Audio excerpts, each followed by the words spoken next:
आज जो हमारे यहाँ पर गेस्ट हैं उनके YouTube चैनल के ऊपर 8 मिलियन से ज्यादा सब्सक्राइबर्स हैं।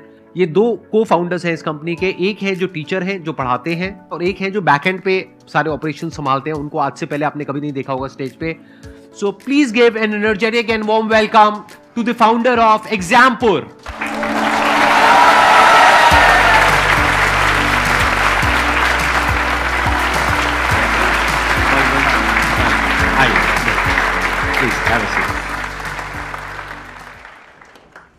ऐसा लग रहा है कि जैसे सपना ऐसा कुछ सच हो गया हो, बिकॉज जब मैंने बीटेक की थी और जब बीटेक की शुरुआत की थी तो मैं थोड़ा सा गांव के इलाके से ज़्यादा था, तो हमें कुछ मतलब उतना होता नहीं था। तो फर्स्ट टाइम जब कोई मोटिवेशन वीडियो आप देखते हैं, कुछ यूट्यूब चलाना सीखते हैं, कुछ ऑनलाइन आते हैं, तो सबसे पहले आप ही को देखा जाना अपना जो कॉलेज की लैब होती थी IT लैब, उसमें यही दिखते रहते थे।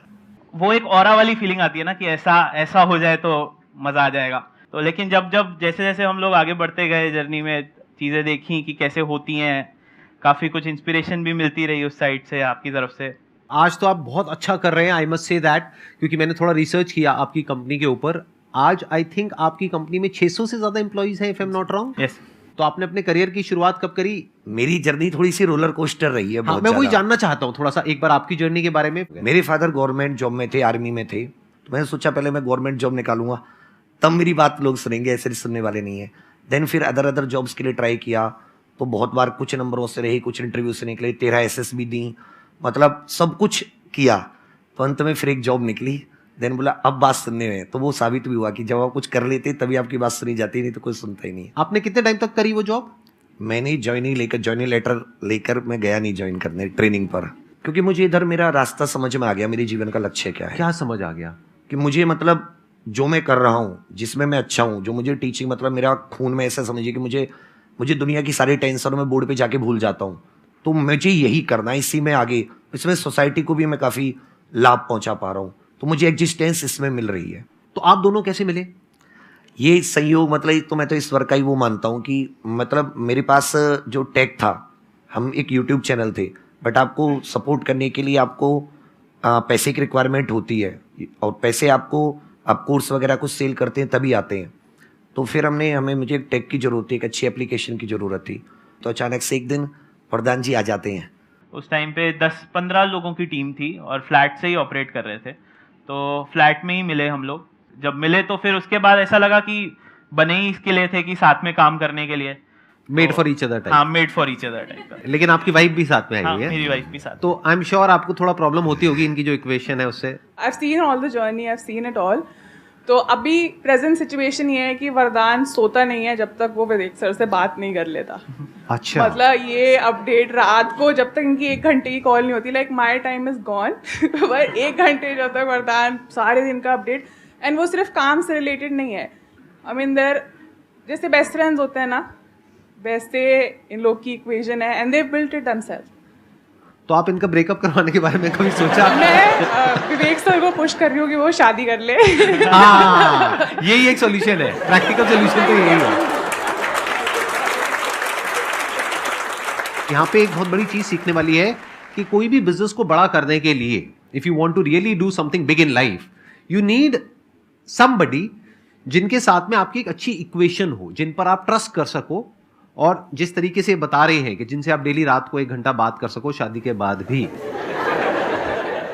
बहुत बार ऐसा होता है कि काफी सारे लोग हो गए हैं साथ में काम करने के लिए, तो ऐसा नहीं होना चाहिए कि कभी कुछ उधर से कुछ और चीज हो रही है और हम लोग मैं कुछ और बोल रहा हूँ। और आई एम श्योर टीम में भी ऐसा बहुत होता है, लोग आपस में लड़वाने की कोशिश करते हैं। मैं इसमें अपना एक पॉइंट रखना चाहूंगा कि पहले जैसे हमारी फैमिली में किसी ने कभी कोई बिजनेस किया ही नहीं, कभी कुछ छोटे मोटे किए तो उनमें आपस में भाइयों में ही झगड़े हो गए। मतलब कोई अगर फैमिली में कोई ऐसे है कि बिजनेस किया तो आपस में झगड़ा हो गया उनका, तो पार्टनरशिप को ऐसा बना रखा था यार कुछ भी करो, पार्टनरशिप में कोई काम स्टार्ट मत करो। बट मेरी भी वही थिंकिंग थी, कुछ भी करो पार्टनरशिप में मत स्टार्ट करो। लेकिन जब वरदान जी आए, 4 साल हम लोगों को हो गए साथ, और बहुत अच्छे से हम लोगों ने बहुत उतार, बहुत ज़्यादा चढ़ाव, बहुत नीचे उतार भी देखे, बहुत रोलर कोस्टर जैसे राइड रही। बट हमारे बीच में आज तक टचवुड एक भी बार तेज आवाज में बात तक नहीं हुई, कोई मतलब 0 झगड़ा। मैं तो एक ही चीज़ इसमें मेरे को सबसे मेजर लगती है, वो पेशेंस है। कि कई बारी हम लोग अपनी थिंकिंग में इतने ज्यादा इन्वॉल्व हो जाते हैं कि हम ये सोचते हैं कि जो हम सोच रहे हैं वही सही है। अभी हम लोग दिन में बेशक 1.5-2 घंटा बात होती है, उसका मेजर एक रीजन ये भी होता है कि मैं बिल्कुल अलग चीज सोच रहा हूँ, सर बिल्कुल अलग चीज सोच रहे हैं, और ऐसा नहीं है कि ऐसा होना कोई गलत चीज है।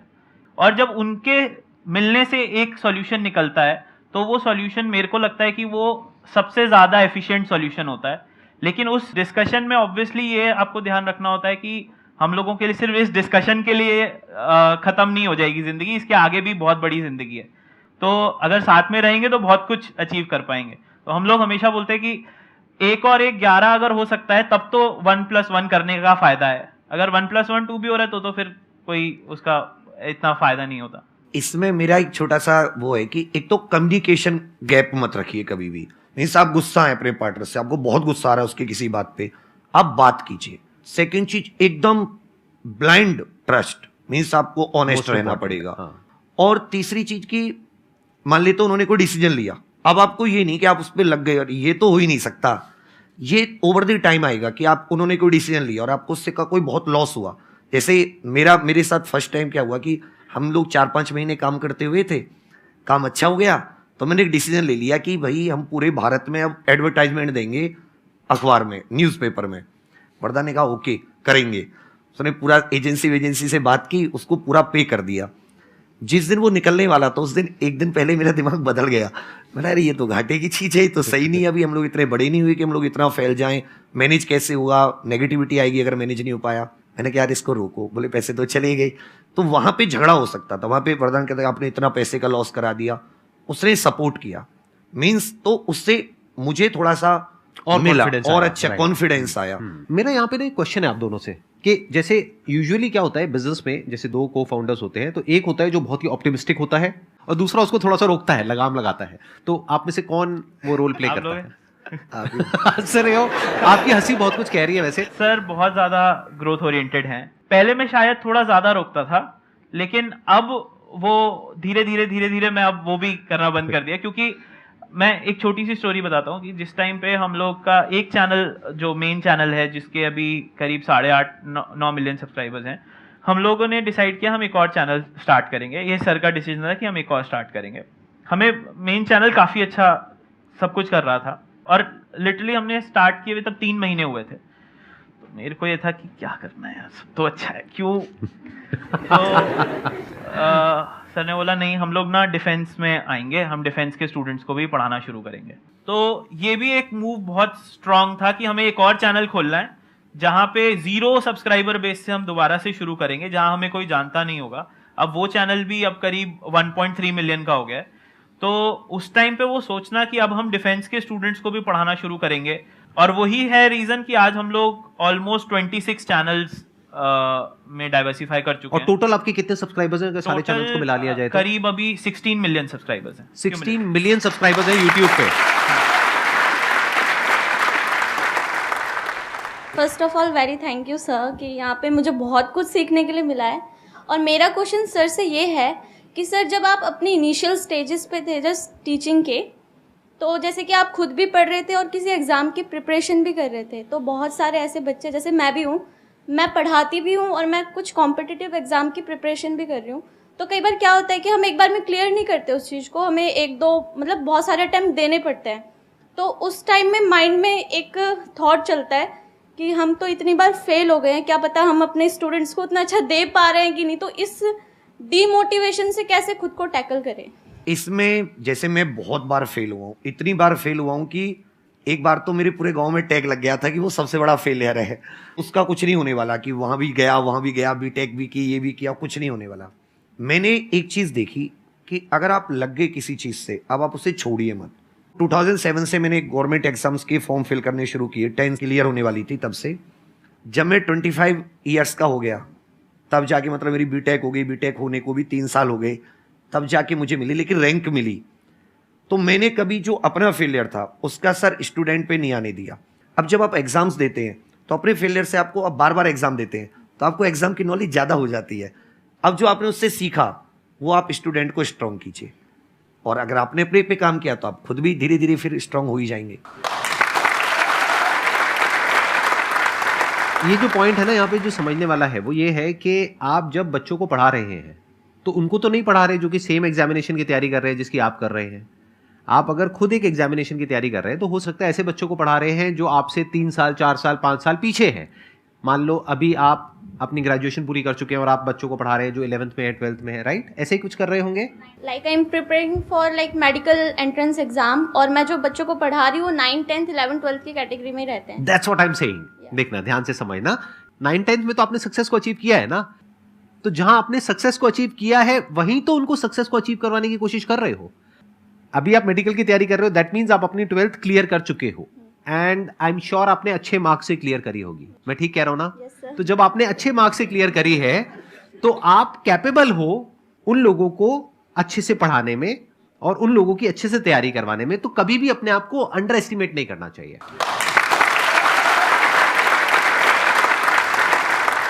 अच्छा, मैं थोड़ा सा जानना चाहूंगा आपके लाइफस्टाइल के बारे में कि आज आप लोगों का लाइफस्टाइल कैसा है, क्योंकि इसमें मुझे बड़ा इंटरेस्ट आता है।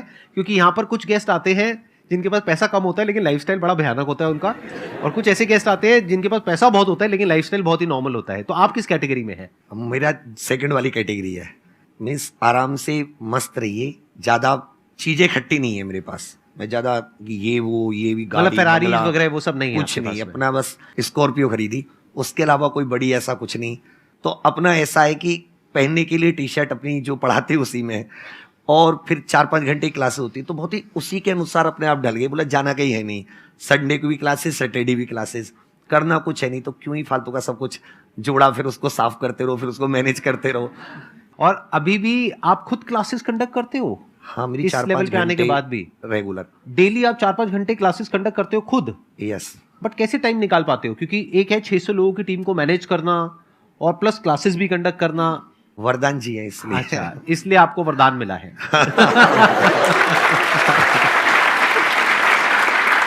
आप अपने लाइफस्टाइल के बारे में कुछ बताना चाहोगे कि मतलब आपका क्या लाइफस्टाइल है? आप किस चीज में बैठ के आ रहे हो इससे बहुत ज्यादा फर्क पड़ता नहीं है, लेकिन आप क्या सोचते हो इससे बहुत ज्यादा फर्क पड़ता है। पढ़ते पढ़ते थक गया हूँ सर, अब क्या करूँ? एक मिनट। सर लेना चाह रहे हैं इस क्वेश्चन को। ये पढ़ाते पढ़ाते नहीं थके, 12 घंटे के मैराथन सेशंस करते हैं और आप पढ़ पढ़ के थक गए, ये क्या बदतमीजी है? हाँ, फिर भी आप बताइए। अब आप पढ़ाना शुरू कीजिए।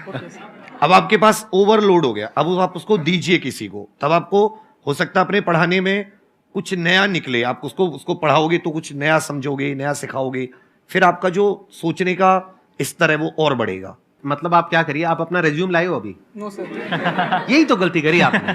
आपके सामने कौन बैठे आपको खुद नहीं पता है। 600 लोग काम करते हैं इनकी कंपनी में, अपना रिज्यूम ला करके देना चाहिए था कि सर मैं पढ़ते पढ़ते थक गया हूँ, अब मुझे पढ़ाना है। तो पढ़ाना है तो एग्जामपुर में जाओ, जा करके पढ़ाओ, सीधी सी बात। Thank you. ठीक है, जवाब मिल गया आपको? Yes sir. तो क्या आप पढ़ाओगे? Yes sir. पक्का? पक्का सर। देख लो। देख लिया सर। कहाँ? यूट्यूब पे? यस।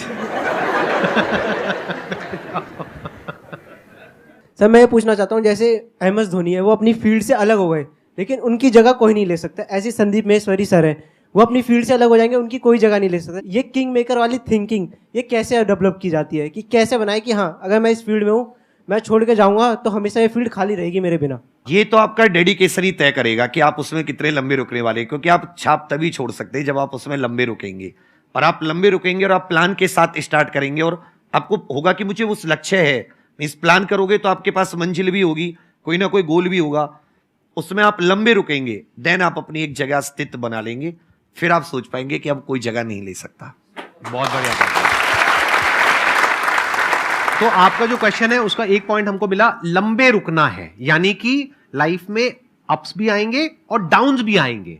आपने अभी MS धोनी की बात करी, उनकी भी लाइफ में बहुत सारे अप आए हैं और बहुत सारे डाउन भी आए हैं पूरे, अगर आप करियर को देखेंगे तो जब डाउन फेज आता है किसी भी इंसान की लाइफ में, तब वो क्या करता है ये डिसाइड करता है कि लॉन्ग टर्म में वो उस करियर में अपनी छाप छोड़ पाएगा या नहीं छोड़ पाएगा। ये सबसे इंपॉर्टेंट पॉइंट है जो इन्होंने बोला है। आप बताइए सर, आपका क्या टेक है? आपके क्वेश्चन में एक वर्ड था किंग मेकर, तो वो किंग अपने आप को नहीं, हमारे केस में हमेशा यही है, संदीप सर के में भी देखता हूं और हमारे में भी, किंग मेकर जो सामने सुन रहा है उसको हमें पॉजिटिविटी पहुंचानी है, चाहे वो हम पढ़ा के पहुंचाएं, चाहे वो हम मोटिवेट करके पहुंचाएं। तो वो जब हम पॉजिटिविटी पहुंचा पाते हो ना आप, तो आप अपने आप ही अपनी फील्ड में छाप छोड़ जाते हो। लेकिन वो हो सकता है कभी एक ही जने तक पहुंच रही हो, कभी हो सकता है 2.5 करोड़ लोगों तक पहुंच रही हो। बहुत बढ़िया। जब किसी काम को आप बहुत ही एक्स्ट्रा ऑर्डिनरी तरीके से करते हो और एक अच्छी नीयत के साथ में करते हो, ये दोनों चीजें जब जाकर के मिल जाती है तो हिस्ट्री क्रिएट होती है, तो कुछ कमाल का होता है। Thank you so much for coming. It means a lot to me and to everybody here. Thank